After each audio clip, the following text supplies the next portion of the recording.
Melalui konferensi pers, Kapolres Nabire mengungkap motif pembunuhan berencana di Jalan Pipit, Kampung Kaliharapan. Assalamualaikum warahmatullahi wabarakatuh. Salam, Om Swastiastu, Namo Buddhaya, salam kebajikan, selamat pagi dan salam sejahtera untuk kita sekalian. Yang saya hormati Pak Waka, Pak Kasat, rekan-rekan anggota, dan teman-teman media yang saya hormati, saya banggakan. Terima kasih atas kehadiran teman-teman. Hari ini kita dalam rangka kegiatan Polres Nabire menggelar konferensi pers terkait tindak pidana dugaan pembunuhan berencana yang dipimpin langsung Kapolres Nabire AKBP Iketut Suwarnaya SIK SH didampingi Wakapolres Nabire Kompol Ramadona SH SIK dan Kasat Reskrim AKP Ahmad Alfian SIK MH bertempat di depan gedung Satuan Reskrim Polres Nabire Jumat 5 Agustus 2022. Tempat kejadian perkara di Jalan Pipit, Kampung Kaliharapan, Kabupaten Nabire, di mana korban seorang perempuan inisial EY 47 tahun, PNS, warga Jalan Padat Karya, Kabupaten Nabire. Pelakunya adalah suaminya sendiri yang berinisial YW 47 tahun, PNS, warga Jalan Padat Karya, Kabupaten Nabire. Setelah melakukan aksinya, pelaku YW hendak mencuci mobilnya di pencucian mobil dan langsung ditangkap. Pelaku tidak melakukan perlawanan kepada petugas. Adapun motif pelaku YW sakit hati kepada korban atau istrinya sendiri. Kapolres Nabire mengatakan kejadian itu berawal dari adanya laporan polisi dari masyarakat pada tanggal 2 Agustus 2022 tentang penemuan mayat. pada hari Selasa pagi ya, diawali dengan sebuah peristiwa. Hari Selasa pagi itu ada laporan masyarakat terkait dengan penemuan sosok mayat berjenis kelamin perempuan. TKP di Jalan Pipit, Kampung Kaliharapan ya. Pada pukul 6 pagi, sekira 6 pagi, laporan itu masuk ke kepolisian, sehingga teman-teman di hari itu, hari Selasa pagi itu, piket fungsi, piket SPKT, teman-teman dari Reskrim, operasional Reskrim, Inapis, kemudian mendatangi TKP, ya, merespon laporan tersebut, kemudian melakukan TPTKP, ya, penanganan pertama di tempat kejadian, kemudian melakukan olah TKP, kemudian membawa jasad perempuan tersebut ke rumah sakit. Kemudian dari hasil identifikasi teman-teman kita di lapangan, jasad tersebut diidentifikasi berinisial EY ya, berusia 47 tahun, pekerjaan pegawai negeri PNS ya, di Kabupaten Nabire. Nah, kemudian dari sinilah Polres Nabire dalam hal ini Satuan Reserse Kriminal membentuk tim khusus ya untuk mengoptimalkan penyelidikan, melakukan penyelidikan pendalaman lebih intensif lagi, kemudian secara maksimal bekerja, evaluasi terus-menerus. Dari hasil penyelidikan tersebut, puji Tuhan, alhamdulillah teman-teman yang di lapangan membuahkan hasil, ya, membuahkan hasil dan teridentifikasi mengerucut tersangka, ya, tersangka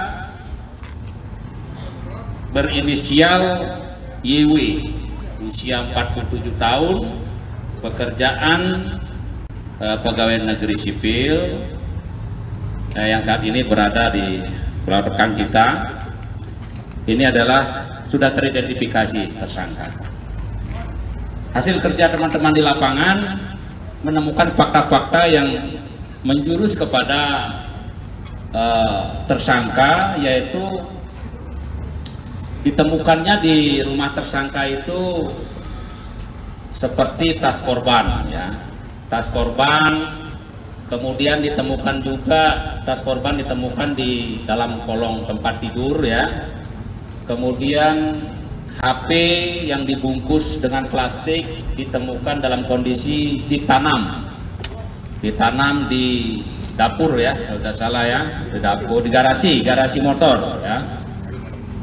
Kemudian ada kayu balok ukuran 5 x 5 cm dengan panjang 85 cm, ya, dengan di ujungnya itu lancip gitu, ya, dan ada bercak darah di situ, sudah di kayu balok. Kemudian fakta berikutnya itu adalah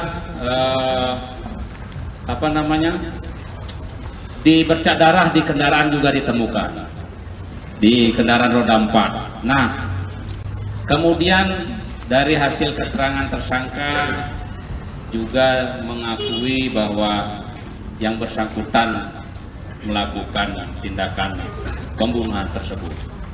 Adapun kronologisnya, ya, teman-teman, kami sampaikan bahwa penemuan mayat ini ditemukan hari Selasa, ya. Namun ada peristiwa di hari Senin. Gitu. Kenapa bisa sampai terjadi ditemukannya mayat perempuan ini? Ada peristiwa di hari Senin sekira pukul 22.30, ya, malam hari. Ini antara korban dan pelaku ini statusnya suami istri, sehingga ada peristiwa keributan cekcok mulut, ya, ribut cekcok mulut, ya. Mungkin hal ini sudah sering terjadi, adanya ketidakharmonisan antara kedua pasangan ini, terjadi cekcok mulut sehingga yang korban EY ini pergi dari rumah, keluar dari rumah dengan mengendarai kendaraan roda 2, sepeda motor. Kemudian pelaku YW ini mengetahui korban pergi, yang bersangkutan bergegas menyusul, ya. Namun sebelum menyusul, yang bersangkutan menyempatkan diri, meniatkan diri mengambil sebuah balok kayu, ya, balok kayu ukuran 5 x 5 cm yang tadi saya sebutkan, dengan panjang 85 cm dengan ujungnya begitu, ya. Kemudian sudah membawa plastik juga. Kemudian bergegas naik mobil, ya, mobil yang ini, ya, mobil putih itu sebelah kiri, ya. Nah, yang korban naik motor yang merah gitu, ya, motor merah. Disusullah oleh si pelaku, kemudian ditemukan oleh pelaku di sekitar Pasar OYH, ya. Pasar OYH, kemudian selanjutnya dibuntuti melalui Jalan Merdeka, kemudian sampai ke Hotel Jepara, ke kiri, kemudian sampailah di Jalan Pipit di TKP. Saat di TKP titik sepi, disitulah pelaku melakukan memepet korban dengan kendaraannya sehingga sampai menyenggol kendaraan korban dan korban terjatuh. Nah, setelah itu pelaku mengambil kayu tersebut, menghampiri korban, kemudian memukulkan kayu tersebut di kepala bagian belakang korban sebanyak 2 kali, sehingga korban terjatuh. Pelaku kemudian menaruh kayu tersebut di dalam mobilnya. Kemudian pelaku mengambil kantong plastik yang ditemukan di TKP ini untuk mengambil kantong plastik dari saku celananya, kemudian menutup di kepala korban.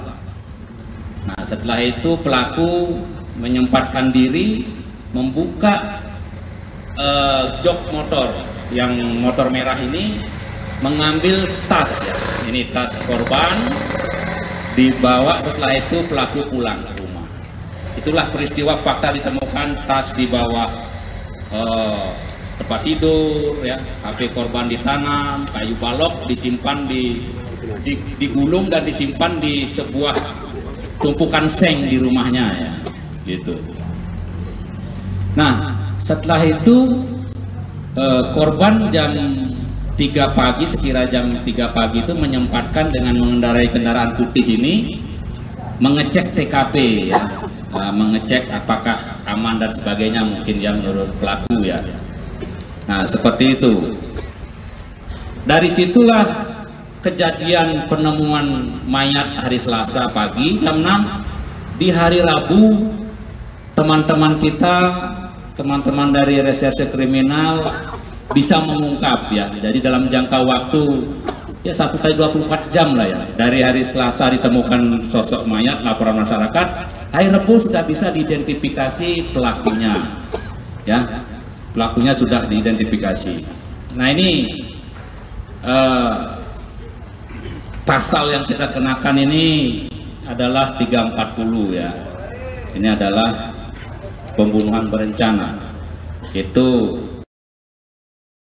kemudian subsidiarnya 338 ya, primernya tadi yang 340 dengan ancaman hukuman seumur hidup atau selama waktu tertentu paling lama 20 tahun. Kemudian subsidiarnya 338 itu motor yang pakai korban, motor yang pakai pelaku. Dan ini barang milik korban, tas ya, dan kayu balok yang dipakai oleh pelaku untuk melakukan pemukulan. Itu teman-teman, ada pertanyaan dari rekan-rekan media, silakan. Mungkin tidak ada ini ya, indikasi ada perselingkuhan atau bagaimana? Untuk itu tadi kami sudah jelaskan, ini kan ada ketidakharmonisan, mungkin ada ribut-ribut dalam rumah tangga. Ini dalam pendalaman teman-teman penyidik, ini baru 1 hari, nanti akan dikembangkan. Apa kira-kira motif secara keseluruhannya? Tapi kalau secara singkatnya ya, karena sakit hati, marah, sehingga menyusul yang bersangkutan dengan menyiapkan segala sesuatunya, melakukan tindakan yang tadi saya sebutkan. Silakan yang lain. Kemudian untuk pelaku, apakah untuk sementara masih ditetapkan 1 pelaku atau ada indikasi keterlibatan dari pelaku-pelaku lain yang belum? Baik, terima kasih. Saat ini kita tetap melakukan pendalaman kepada dalam peristiwa ini. Kita kembangkan ya, kita kembangkan untuk apakah pelaku ini dia murni sendirian ataukah ada pelaku-pelaku lainnya. Tentu akan kita kembangkan. Jadi ini masih sangat prematur, baru 1 hari ya. Kami mohon waktu kepada teman-teman, berikan teman-teman kita dari Reskrim untuk melakukan pendalaman terkait dengan peristiwa ini. Silakan yang lain.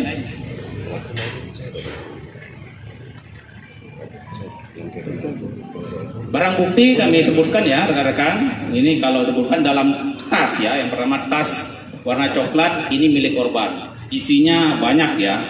Nanti rekan-rekan bisa lihat di dalam laporan kita. Macam-macam ini. Ada coba lihatkan. Ini ada dompet, produk dompet, 2 buah masker, 2 lembar lipatan tisu, 2 lembar kertas, sampai dari A sampai N ya. Ini tas.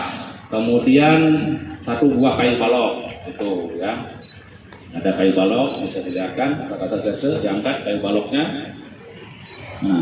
Nah ini ya, ini kayu balok yang digunakan oleh pelaku untuk pemukulan itu tadi ya.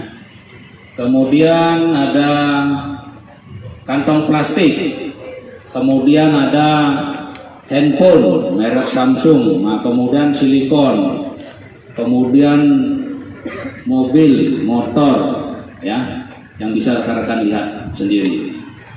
Itu rekan-rekan terkait rilis kasus pembunuhan.